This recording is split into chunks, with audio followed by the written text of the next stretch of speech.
तो चलिए बात कर लेते हैं कोरोना को लेकर। जी हां, देश में कोरोना वायरस के मामले एक बार फिर से बढ़ने लगे हैं, जिसके चलते महाराष्ट्र के कई इलाकों में लॉकडाउन लौट आया है। 31 मार्च तक के लिए सूबे में नई गाइडलाइंस जारी कर दी गई हैं। तो वहीं पंजाब में कोरोना के बढ़ते मामलों के मद्देनजर 10वीं और 12वीं बोर्ड की परीक्षाएं टाल दी गई हैं। इसके साथ ही भारत और इंग्लैंड के बीच अहमदाबाद के नरेंद्र मोदी स्टेडियम में होने वाले 3 T20 मैच अब बिना दर्शकों के कराने का फैसला लिया गया है।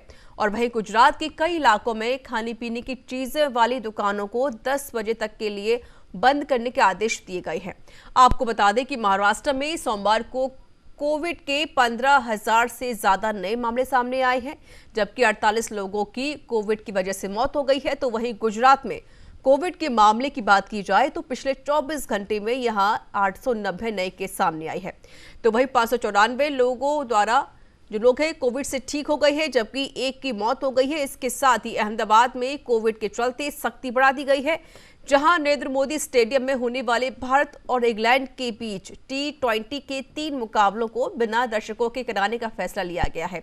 देश की राजधानी दिल्ली की बात करें तो दिल्ली में कोविड के मामले की बात की जाए तो यहां थोड़ी बहुत राहत भरी खबर आई है, जहां 4 दिन बाद राज्य में कोविड के रोजाना आंकड़े 400 के नीचे आए हैं। हालांकि यहां सक्रिय मामलों की संख्या अब भी 2300 के पार है।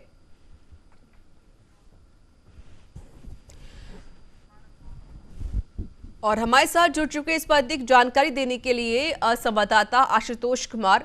आशुतोष, जिस तरीके से पूरे भारत में फिर से आंकड़े बढ़ने लगे हैं कोविड-19 के, चाहे वो महाराष्ट्र हो, दिल्ली हो, उत्तर प्रदेश हो, पंजाब हो, गुजरात हो, ऐसे कई राज्य हैं जहां पर फिर से कोविड का जो आंकड़ा है फिर से बढ़ने लगा है। ये जो आंकड़ा बढ़ रहा है इसको मद्देनजर रखते हुए कहीं कहीं पे तो लॉकडाउन फिर से वापस आ गया है, और जिस तरीके से महाराष्ट्र के कई जिलों में भी लॉकडाउन लगा दिया गया है। फिलहाल क्या कुछ जानकारी, क्या कुछ अपडेट? जी बिल्कुल, जिस तरीके से लगातार कोरोना के मामले बढ़ रहे हैं वो चिंताजनक है, और इसी वजह से आपने देखा है महाराष्ट्र के कई जगहों में 31 मार्च तक के लिए नई गाइडलाइन जारी के साथ ही लॉकडाउन भी कई इलाकों में लगाया गया है। और वहीं पंजाब में बढ़ते मामलों के मद्देनजर 10वीं और 12वीं की परीक्षाएं अभी फिलहाल रुकी गई हैं। इसके अलावा जो भारत और इंग्लैंड के बीच जो मैच चल रहा है उसको भी बिना दर्शकों को करने का फैसला लिया गया है। मतलब जो लगातार बीते दिनों में आपने देखा होगा जो कोरोना के मामले भारत में बढ़े हैं वो चिंताजनक है, और उसी को लेकर के ये सब कदम उठाए गए। वहीं अगर बात करें सरकारी स्तर पर तो लगातार सरकारी और जो एजेंसियां हैं, प्रशासन है, उसके लोग लगातार ये कह रहे हैं कि वैक्सीनेशन भले ही शुरू हो गई हो, लेकिन जो कोरोना के दिशा निर्देश हैं, जो कोरोना के प्रति अप्रोप्रिएट बिहेवियर है उसको जारी रखना होगा, लोगों को मास्क लगाना होगा, सोशल डिस्टेंसिंग का पालन करना होगा, तमाम जो भीड़ भाड़ से बचना होगा। तो इन तमाम चीजों पे ध्यान देने की जरूरत है, क्योंकि कोरोना अभी खत्म नहीं हुआ है, बीमारी मौजूद है।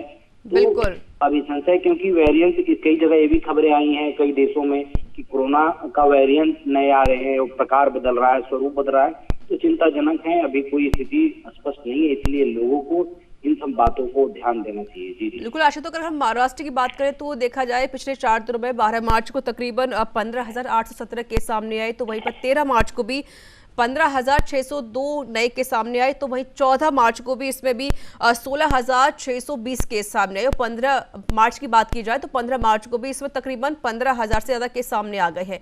लगातार आंकड़े बढ़ते जा रहे हैं, कहीं गिरावट तो कहीं पर उछाल देखने को मिल रहा है कोविड-19 का। जिस तरीके से वहां पर कई कुछ देखे हैं जिले जहां पर लॉकडाउन लगा दिया गया है, फिलहाल क्या कुछ नई गाइडलाइंस जारी की गई है? बिल्कुल, जो महाराष्ट्र की जो स्थिति है वो बेहद चिंताजनक है। हालांकि शुरू के दौर में भी महाराष्ट्र में सबसे अधिक कोरोना का प्रकोप, भारत की बात करें तो महाराष्ट्र में देखा गया था, अधिक मामले हैं।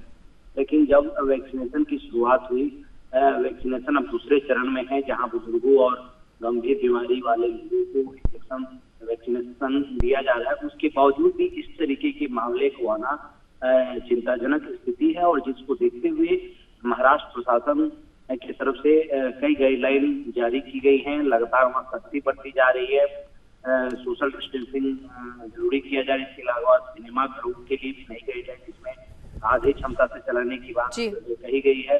इसके अलावा मास्क लगाना एकदम जरूरी किया गया है, सोशल डिस्टेंसिंग पे भी सतर्कता बरती जा रही है। प्रशासन अपने स्तर पर कार्य बिल्कुल कर रहा है, लेकिन यहाँ एक बिल्कुल। बात और जिस तरीके से कोविड का जो खतरा बढ़ता जा रहा है, इसको देखते हुए जो महाराष्ट्र सरकार है या प्रशासन है अब पूरी तरीके से अलर्ट हो गई है। जिस तरीके से नागपुर में 31 मार्च तक संपूर्ण लॉकडाउन लगा दिया गया, तो वहीं पर पुणे में भी 31 मार्च तक रात 11 बजे से सुबह 6 बजे तक नाइट कर्फ्यू लगा दिया गया।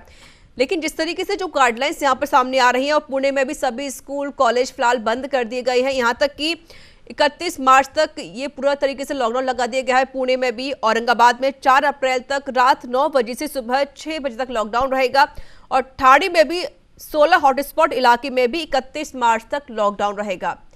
लेकिन सवाल यहाँ पर आशुतोष यही बनता है कि जिस तरीके से महाराष्ट्र में गाइडलाइंस लागू की जा रही है, लॉकडाउन लगाए जा रहे हैं, नाइट कर्फ्यू लगाए जा रहे हैं, क्या एक लॉकडाउन लगा देना कोरोना वायरस को कंट्रोल करने का एक समाधान है?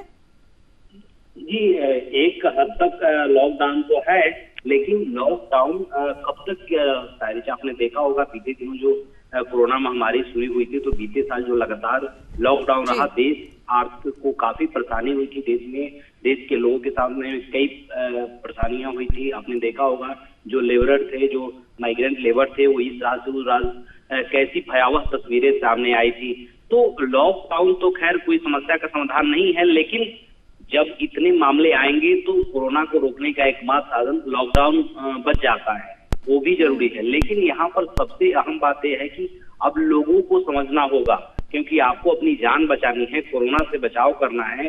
तो जो कोरोना से बचाव के नियम है, क्योंकि लोगों के अंदर ये बात गई, जब वैक्सीनेशन शुरुआत हुई तो कहीं ना कहीं लोगों में बात फैला कि अब तो कोरोना खत्म हो गया, जिसके बाद लोगों ने पहले जो लोग दिशा निर्देश का पालन करते थे उस तरीके से पालन नहीं हुआ, और कारण वही हुआ कि एक बार फिर कोरोना जो है वो स्तर उठाने लगा, और जिसका परिणाम है कि महाराष्ट्र में लॉकडाउन तक की भी स्थिति उत्पन्न हुई है और लॉकडाउन लगाया गया है। तो यह स्थिति बिल्कुल इस तरीके से कह सकते हैं कि लोगों को भी खुद समझना होगा कि वो उनके लिए सब किया जा रहा है, इसलिए उनको कोरोना के जो दिशा निर्देश है उसका पालन करना होगा। जी बिल्कुल आशुतोष, क्योंकि कोविड की वजह से पंजाब में भी बोर्ड परीक्षाएं टाल दी गई हैं, यहाँ तक कि मध्य प्रदेश के भोपाल में भी धारा 144 लागू कर दी गई है, और साथ ही साथ गुजरात में सख्ती बढ़ती जा रही है। हर तरफ गाइडलाइंस है, सरकार की पूरी कोशिश है, प्रशासन पूरा लगा हुआ है, बात करता है, लोगों से अपील भी की जाती है बार बार कि गाइडलाइंस का पालन कर, लेकिन जो जनता है वो कहीं ना कहीं जागरूक भी नहीं है। जनता को जागरूक करना बेहद जरूरी है, तभी शायद इस वायरस पे कंट्रोल पाया जा सकता है। बिल्कुल, ये सबसे अहम है, क्योंकि आपको देखे, मतलब अगर देखे तो अगर आप सोशल डिस्टेंसिंग, मास्क, 2 अहम चीजें हैं इसमें, और जो व्यक्ति इस चीजों का पालन करता है वो बहुत हद तक कोरोना से बचा जा सकता है। अगर मास्क कोई लगाता है तो जहां वो अगर अपने आप को बचाता है, वहीं उस बीमारी को फैलने से भी बचाता है। तो अहम है इसमें मास्क और सोशल डिस्टेंसिंग सबसे अहम कड़ी है, आपको इसको लगाना होगा। और जब तक बीमारी पूरी कंट्रोल नहीं हो जाती, अगर लोगों में धरना है कि वैक्सीनेशन शुरू हो गई है, तो बता दें भारत 125 से अधिक आबादी वाला देश है, और यहाँ पर महज कुछ परसेंट वैक्सीनेशन से ये नहीं कहा जा सकता है कि वैक्सीनेशन कर दे। बात साफ है कि जब तक आधे से अधिक आबादी तक वैक्सीनेशन नहीं पहुंचेगी, तब तक इस पे पूरी तरीके से अंकुश लगाना कहना जल्दबाजी होगी। और पूरी आधी भारत की जो आधी आबादी का मतलब 75 करोड़ से अधिक लोगों को वैक्सीनेशन लगाने के बाद बहुत समय लगेगा। जैसे जैसे बढ़ता जा रहा है, और इसको लेकर भी जो वैक्सीनेशन है उसकी प्रक्रिया भी लगातार जारी है। बहुत बहुत शुक्रिया, नजर बनाए रखें, अपडेट आपसे लेते रहेंगे। बता दें आपको कि भारत में फिर से कोविड का जो कहर है बढ़ने लगा है, लॉकडाउन रिटर्न होने लगा है, क्योंकि महाराष्ट्र में कुछ जिले ऐसे हैं जहां पर फिर से लॉकडाउन लगा दिया गया है और नई गाइडलाइंस जारी कर दी गई हैं। पंजाब में नाइट कर्फ्यू लगा दिया गया है, और पंजाब में ही बोर्ड परीक्षाएं टाल दी गई हैं। यहां तक कि मध्य प्रदेश के भोपाल में भी धारा 144 लागू कर दी गई है। अगर भोपाल में कोई भी 2 से ज्यादा लोग खड़े होते हैं, ग्रुप रैंक खड़े होते हैं, उनके खिलाफ कार्रवाई की जा सकती है। साथ ही साथ गुजरात में भी सख्ती बढ़ा दी गई है, क्योंकि वहां पर भी केस लगातार बढ़ने लगे। इसी के मद्देनजर रखते हुए अब जो T20 सीरीज हो रही है उसमें भी बिना दर्शकों के यह मैच खेला जाएगा।